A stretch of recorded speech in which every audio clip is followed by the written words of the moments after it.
Prodancast Decodifica, o podcast da Prodan voltado para temas de tecnologia e inovação, buscando sempre trazer uma visão prática, direto de quem está na linha de frente. Esta é a terceira e última parte do Decodifica, que tratamos do tema agilidade na prática. Caso tenham perdido as duas primeiras partes, os episódios estão disponíveis nessa mesma plataforma. Bom, a gente conversou aqui bastante sobre as cerimônias, né? E eu gostaria agora de entrar no tema dos protagonistas desse processo, né? E para começar, eu gostaria de falar entender um pouquinho sobre o PO, né? O Product Owner. Assim, falar um pouquinho do papel dele, como é que ele tem que se preparar aí para as cerimônias que ele participa, né? Porque ele que detém aí todo o conhecimento aí do produto, da ordem que as coisas têm que ser entregues. Então, como é que ele, desde a ação dele dentro do processo, como o pré também, né? O que ele tem que trazer aí para a equipe para que esse entendimento do time ele seja mais redondo? Gostaria de entender um pouquinho mais essa questão do Product Owner. O Product Owner, né, o dono do produto, ele é igualmente importante, né, junto com outros papéis, mas ele é um papel muito chave no sucesso de um projeto, de uma sprint, né? Porque é ele que traz o pedido do cliente, né, os requisitos do cliente e o backlog efetivo do que a gente vai construir. Então, o PO ele tem que saber o que realmente vai agregar o valor para o cliente que ele está atendendo, né? Então, ele tem que ter essa percepção de sentir do cliente o que vai agregar valor, montar um backlog que faça sentido para o cliente dele e conseguir traduzir para o time de desenvolvimento aquilo que ele quer e que vai agregar aquele valor. Através das histórias de usuário, né, que no caso a gente utiliza aqui, o PO ele consegue descrever ali o que ele espera do produto para que o time consiga discutir a melhor forma de implementar aquilo, né? Então a gente coloca que o PO é muito, muito importante porque quando o PO sabe exatamente o que quer, é natural que o produto saia melhor, né? Obviamente o time de desenvolvimento vai manter um contato muito próximo com o PO durante o projeto todo, durante todas as sprints, né? Porque dúvidas aparecem, regras mudam, as coisas mudam, e o PO, estando do lado do time, é garantia de sucesso que o projeto vai dar certo, né? Então, o PO é muito importante. Também tem uma questão que às vezes é um pouco esquecida, é que ele vai fazer a gestão daquele backlog lá, no sentido das coisas que vão mantê-lo atualizado, né? Então, ele não apenas gera o backlog do produto, como ele também, como decorrência das reuniões de review e das reuniões que há de levantamento com o cliente, porque o trabalho dele não acaba quando ele simplesmente repassa para o time os itens, né? Aqueles requisitos vão se aprofundar, né? Ele vai buscar mais detalhes. Vão surgir novos requisitos, então ele vai ter que fazer uma gestão de mudanças ali no backlog do produto, ele tem que fazer uma gestão de requisitos, e essa é uma coisa que eu acho legal destacar, né? Porque é comum, às vezes, a gente ver o PO que explica para o cliente, explica para o time, mas acaba, por exemplo, deixando a cargo do Scrum Master ou a cargo de ninguém a atualização, né, dos itens, né? Então é importante que ele mantenha essa atualização aí. Teve uma reunião, o que agregou naquele requisito? Daí tem que colocar em detalhes, né? Levantar, se antecipar e assim por diante. Eu vejo muito a questão da agilidade, a questão do protagonismo, né? Então você tem que ter o PO protagonista, né? Quando eu li pela primeira vez a questão do ágil, eu vi lá que o Scrum Master, né, o SM, ele era o guardião da metodologia, né? O que vocês podem dizer a respeito disso? O quão importante ele é do ponto de vista dentro do time, né, nessa jornada? O Scrum Master é quem dá o tom, né, no caso no Scrum, né, no framework ágil do Scrum, né? Então, é ele que vai trazer o PO, vai juntar o time de desenvolvimento e vai dar o tom do andamento do projeto usando agilidade, respeitando, obviamente, as cerimônias ágeis que o Scrum preconiza. Então, a gente costuma falar que o Scrum Master é ele que deixa o time confortável, porque é ele que vai provocar o PO, é ele que vai ajudar a montar o time, é ele que vai fazer o time responder as perguntas que tem que responder, é ele que vai marcar a daily, é ele que vai marcar a review, né? E quando o time tiver algum problema, é ele que vai apoiar o time na hora de desimpedir um problema lá no dia a dia. Então, o Scrum Master é ele que está fora do desenvolvimento, mas ele está dentro do projeto, no sentido de apoiar o PO, apoiar o time e ajudar a atingir o objetivo do projeto e das sprints, né? Então, por isso que é importante a gente falar que não tem chefes, né? E que todo mundo tem o mesmo peso e responsabilidade dentro de uma sprint e de um projeto. Tanto o PO, quanto o Scrum Master, quanto o time que vai desenvolver, todos eles têm o mesmo peso e responsabilidade sobre o que está sendo entregue. Isso é muito diferente do tradicional, onde se passa uma batata para um lado e para o outro, né? A gente costuma brincar, né? Onde o último é normalmente o responsável. Na agilidade, não. Todo mundo é responsável e todo mundo vai entregar junto o produto. Né? Ainda dentro dessa questão do Scrum Master, qual é a relação aí que eu tenho entre Scrum Master e números de projetos que eu consigo encaixar esse mesmo Scrum Master? Seria um projeto para cada Scrum Master? Como é que eu consigo tratar aí essa relação do Scrum Master? Tem uma conta mágica aí, isso, né? Como é que o Scrum Master deve atender 10 projetos, né? Tem essa conta ou não? Eu diria que quanto mais projetos, mais pessoas com o perfil de Scrum Master deveria haver, né? Porque lidar com todas as cerimônias, com todo o trabalho que envolve um projeto, uma pessoa só, ela tem bastante esforço ali envolvido, né? Então, é comum que haja um Scrum Master que toque 2 projetos, 3, né? Mas o ideal é que seria um por projeto. Esse seria o ideal, né? A gente tenta sempre fazer o melhor em cada, né? E tocar da melhor forma, mas realmente é uma questão importante. Principalmente no que diz respeito a remover os impedimentos, né, para a equipe. Então, às vezes remover os impedimentos pode custar bastante tempo, né? E se você se dedica a vários projetos ao mesmo tempo, é difícil que você consiga. Na verdade, você vai acabar só fazendo as cerimônias ali, né? E não vai acabar não ajudando tanto a equipe. Então, nesse ponto, né, quando vocês comentam essa questão dos papéis, né, a gente vê aí que o time de desenvolvimento também ele tem realmente uma participação muito interessante, né, porque o time de desenvolvimento é aquela reunião de todos os perfis que não são nem o PO e nem o Scrum Master, né, e essa questão do engajamento aí se faz muito presente.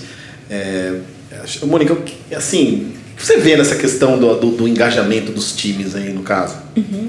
Não só o Scrum, né, mas qualquer outra metodologia, seja ágil, seja a tradicional, depende muito do engajamento da equipe. O engajamento é fundamental, independente, né, da abordagem, né? Eu vejo dessa forma, né, que para se tornar efetivo e eficaz, o engajamento é a motivação da equipe e a vontade de entregar e atingir o objetivo, né? Que o objetivo final é entregar o software e a satisfação do cliente em ter o software do jeito que ele requisitou, né?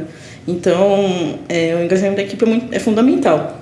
Assim, os líderes também precisam ser um exemplo, na minha visão, né? E demonstrar esse comprometimento também, né? Então, deve fornecer, em relação à abordagem ágil, né? Esse é o exemplo, e deve fornecer o apoio e orientação, compartilhar insumos, informações, vivências, né? Para a equipe, de forma que seja o exemplo, a visão, para que motive a equipe também. Então, eu colocaria muito a importância do líder, né, nesse contexto, né? Essa fala da Mônica, né, até me trouxe aqui algumas experiências, né, que eu gostaria de ver o ponto de vista de vocês. Então, a agilidade, ela preconiza, né, que o time ele seja capaz de resolver todas as questões relativas ao projeto, né? Então, a gente sabe que muitas vezes a estrutura corporativa ela pode não colaborar com isso. É uma divisão de trabalho, né? Em algumas especialidades, né? Então, como é que isso afeta, de certa forma, a agilidade no seu espírito mais puro, né? Porém, a gente sabe, isso é uma realidade em diversas empresas, né?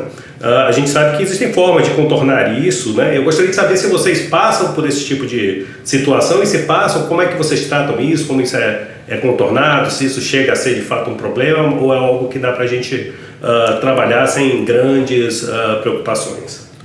Sim, a agilidade ela tem essa questão da parceria do time, né, com o PO, com o Scrum Master, mas é impossível fazer a coisa rolar só com essas pessoas numa empresa muito grande, né? Então a gente depende sim em projetos de áreas adjacentes, parceiras, né? Então para tentar trazer um pouco essas áreas que muitas vezes não estão totalmente diretamente envolvidas numa sprint, né? Acontece muito o envolvimento e a parceria com essas áreas antes da coisa rolar, né? Então, quando começa um projeto, por exemplo, é comum a liderança daquele projeto, o próprio PO, junto com o Scrum Master, já envolver as lideranças dessas áreas adjacentes e parceiras para que elas tenham ciência do que vai acontecer, já se preparem. Muitas vezes elas já destacam pessoas que vão ficar responsáveis por apoiar aquele projeto e elas ficam meio que ao lado, né? Ali, sempre dando aquele apoio.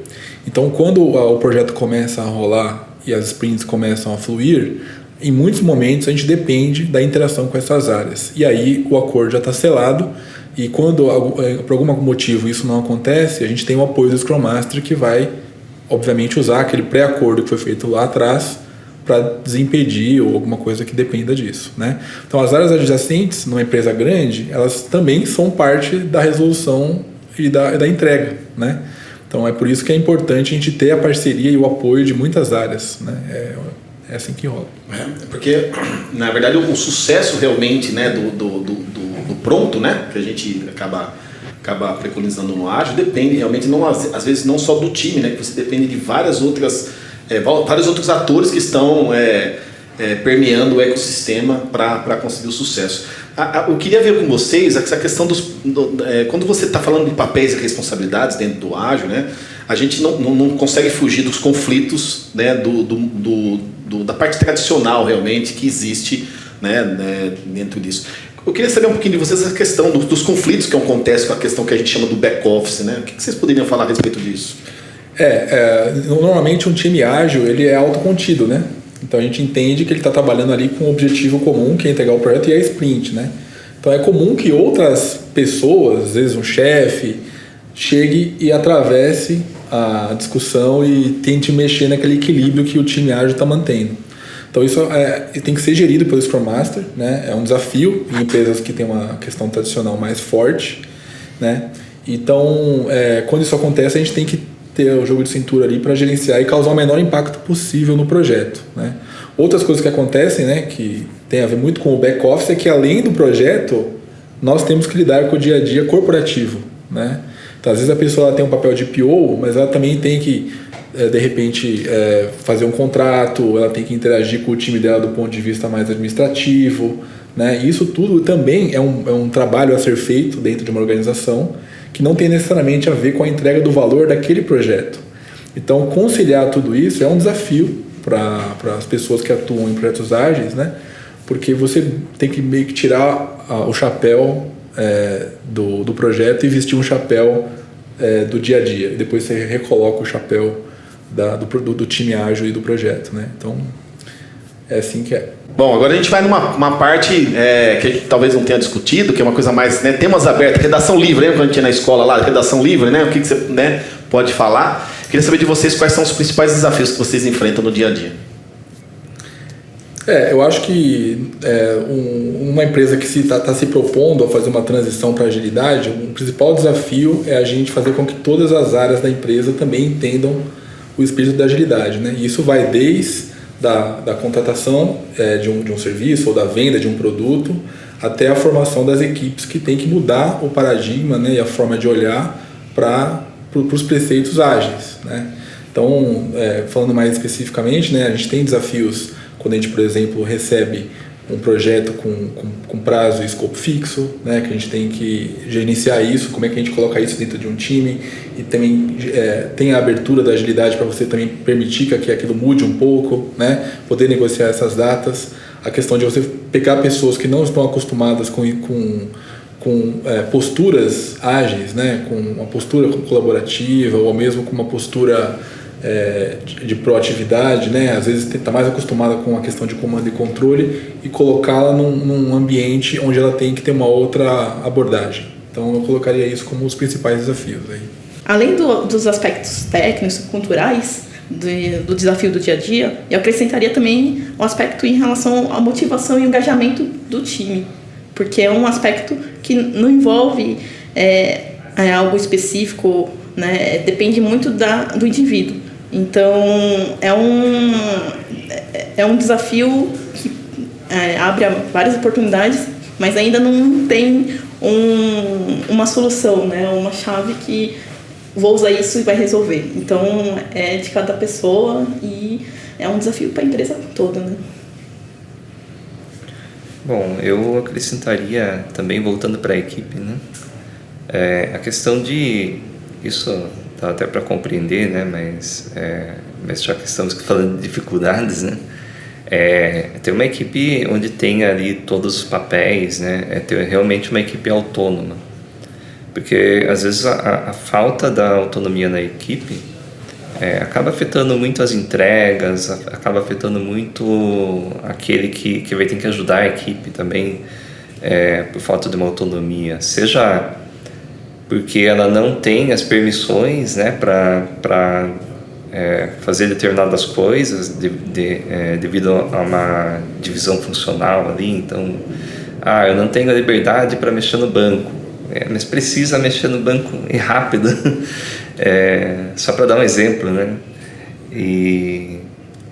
Então esse é um grande desafio que muitas vezes tem parado, feito com que a atividade de muitas pessoas que estava planejada, foi tudo feito da maneira correta ali, foi feita cerimônias, foi feito planejamento, daí chega numa tarefa que depende de uma área que não está na equipe.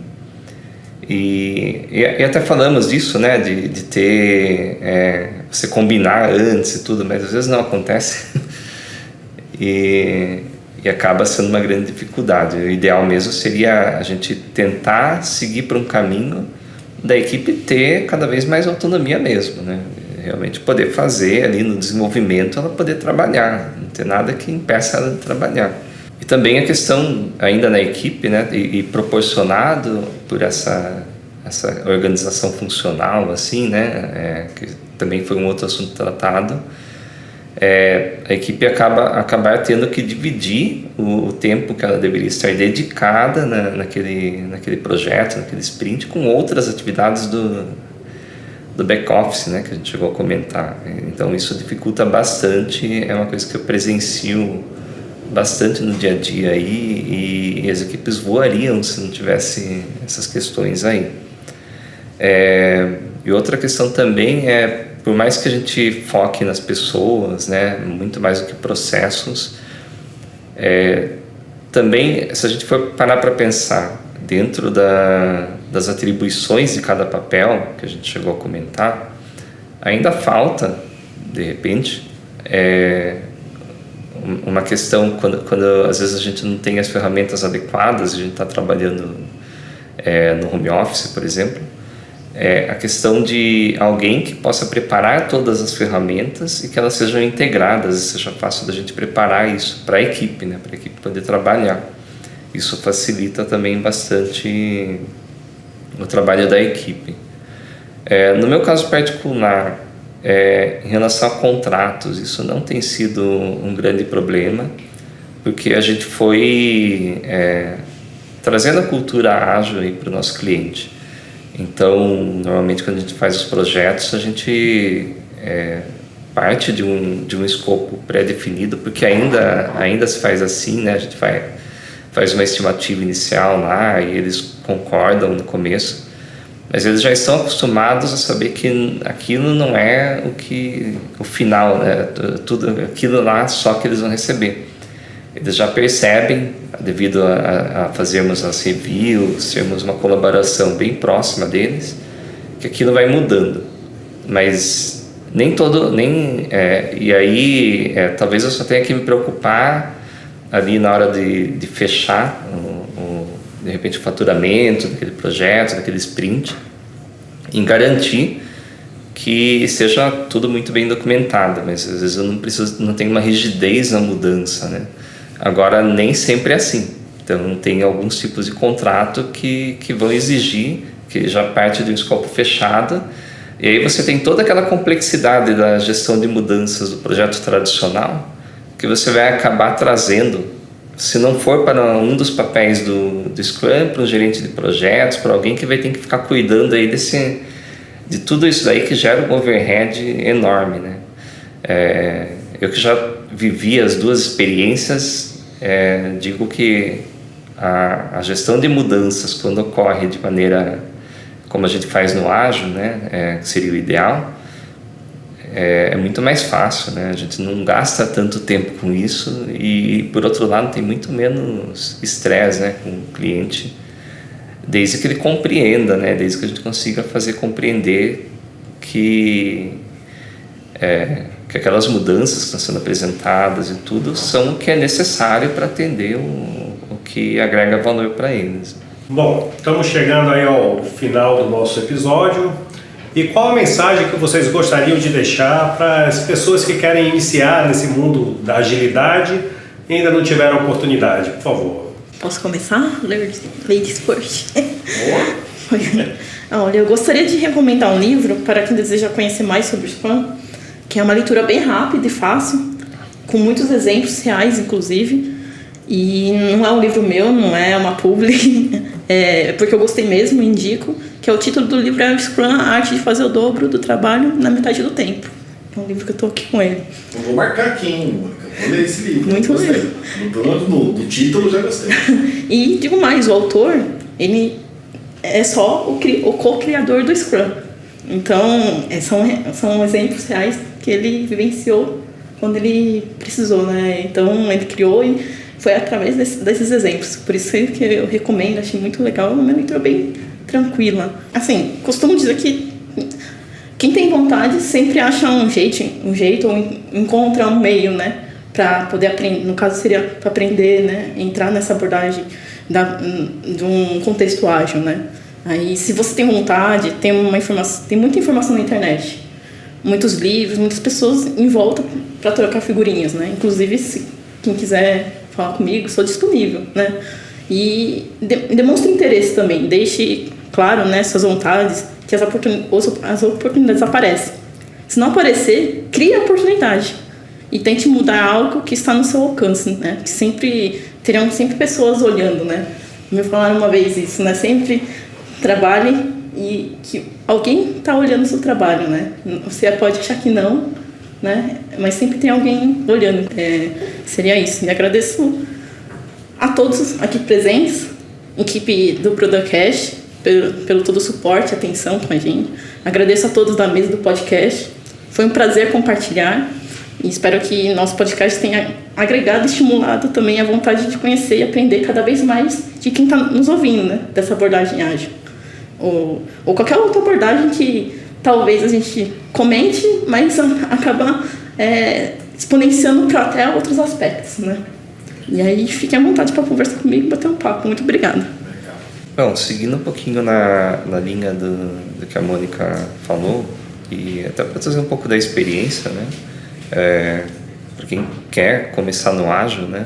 Tem essa questão de estudar, né? De buscar, mas é preciso começar. Porque o próprio ágil tem essa questão, né? Da gente ir aprendendo e chegando a uma melhoria contínua. Então, eu trago isso da nossa experiência aqui. Quando começou, não foi perfeito. Tinha um monte de coisas, muitas questões culturais e tudo mais, que a gente foi adaptando. E não tem problema a gente começar de uma maneira meio híbrida ali, que não é o perfeito, né? Da maneira como... por exemplo, pegando o Scrum, não é o Scrum do jeito que ele deveria ser, a gente não está usando pontos, está usando horas e várias outras coisas aí. Mas conforme a gente vai caminhando, a gente até vai vendo quais são os itens mais importantes que a gente vai tratar. Então, por exemplo, a questão de pontos, a gente está começando a trabalhar nisso nos últimos 6 meses, mais ou menos. Se eu pensasse nisso lá no começo, não era prioridade naquela hora. Então é a ideia do valor, né? O que ia agregar mais valor no momento inicial lá, quando a gente não tinha ágil, não tinha nada? Fazer determinada coisa. Daí a hora que a gente começou a incorporar isso nos sprints, nos projetos, aí a gente passou a pegar outra dor, outra coisa que a gente poderia melhorar e assim vai evoluindo. Mas o importante é começar, porque se você não começa, você vai estar lá naquele degrau lá embaixo, onde você tem uma visão, não tem uma visão do que você vai precisar fazer para dar os próximos passos, né? Então tem que começar. Acho que é o conselho que eu daria aí da nossa experiência. Uma bela dica, né, gente? A prática, né? Bom, também queria agradecer mais uma vez o convite aí. Foi uma honra estar com vocês aqui hoje, compartilhando conhecimento, aprendendo, né? E batendo um papo sobre esse assunto que me é muito... que eu aprecio muito, né? E me coloco à disposição aí para o que precisarem aí de apoio nesse assunto, no que eu puder ajudar, estarei disponível aí. E pegando o gancho do Hudson, para começar, né, vocês podem, acho que, consultar a gente aqui, que a gente já está vivenciando isso há um tempo na empresa, né?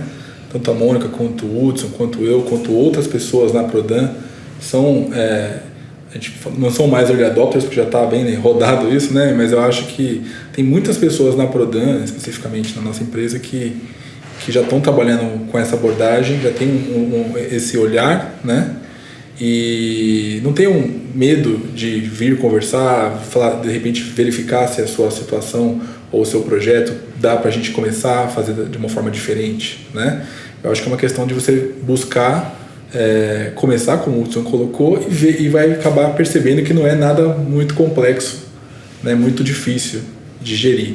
E de alguma maneira isso também vocês vão perceber que vai ajudar muito vocês no dia a dia. Então, se eu puder dar essa dica, né? Dá uma lida básica, começa a fazer e tenta se basear com pessoas que já estão implementando, que vocês vão pegar bastante dicas aí, e apoio, que é o mais legal. E eu também queria agradecer o Ricardo aí, o Gustavo, né, e todo o pessoal que organizou o podcast, né? É um assunto muito atual, que nós temos nos esforçado muito aqui na companhia para poder apoiar os times, as pessoas, né? Mas eu queria também agradecer fortemente as pessoas que têm topado trabalhar com a gente dessa forma, né? Nós temos várias pessoas na Prodan que têm vivido isso junto com a gente, né? E ajudado a gente a melhorar a cada dia, né? Tanto na minha gerência quanto nas outras gerências, os nossos clientes. Então, eu agradeço a todos por estarem sempre abertos a melhorar e a tentar mudar para uma forma melhor de trabalhar. E podem contar comigo também. Muito obrigado. Bom, pessoal, esse foi o nosso primeiro episódio do nosso podcast Decodificando. Queria agradecer de coração. Mônica, muito obrigado. Hudson, muito obrigado. Carlos, muito obrigado. Né, que compartilhou esses conhecimentos com a gente, né, principalmente da questão bem prática da coisa, né, porque a gente sabe que vocês no dia a dia estão quebrando pedras, né, vocês estão participando de uma mudança cultural da empresa. Dos locais, das equipes que vocês estão passando, né? Vocês estão modificando vidas, né? Até modos de trabalho. Isso é muito importante quando a gente olha do ponto de vista de evolução realmente, da forma como a gente desenvolve software, né? Queria agradecer demais aqui o time de apoio nosso da área de comunicação, que nos apoiou muito aqui no caso. Agradecer a Binader, o Eduardo, né, que também, né, junto comigo, a gente criou um pouquinho dessa roteirização, e nos vemos nos próximos episódios. Fiquem ligados que vai ter muito conteúdo legal, né, Binader? Com certeza. Tchau, tchau, pessoal. Abraço. Um abraço e até o próximo episódio. E este foi mais um Prodancast. Não se esqueça de curtir e compartilhar.